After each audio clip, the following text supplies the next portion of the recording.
And this comes from Genesis 21 and 22, where Isaac marries Rebekah at the age of 40 years old. But how old was Rebekah? Well, according here to Genesis 21 and 22, we find that Rebekah was only 3 years old. Okay, as you guys have seen the video, so let's try to find out, was Rebekah really 3-year-old when Isaac married her? So when someone asks me how crazy people can go in order to prove Christianity wrong, and this might be the best example for them. So therefore, let's try to counter this illogical argument of so-called scholar from biblical view of point. So welcome guys to my channel.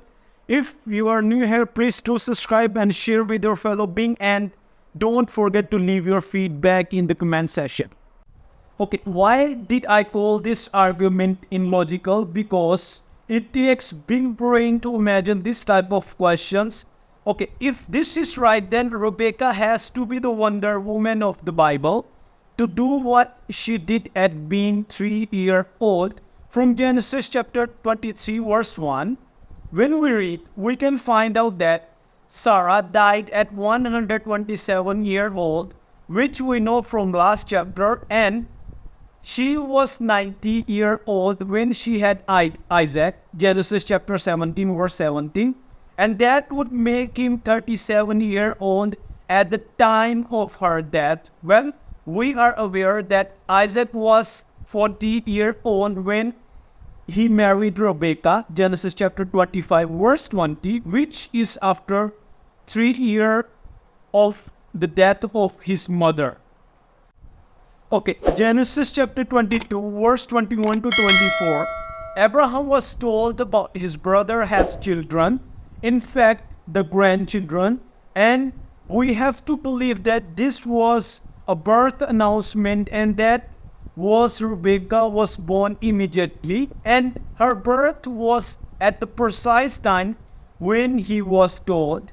But we do not see this in the text, right? If you know, back in the time or days, they did not have internet or mobile phone to call or text. Therefore, it is possible that her birth news might have reached slowly to Abraham.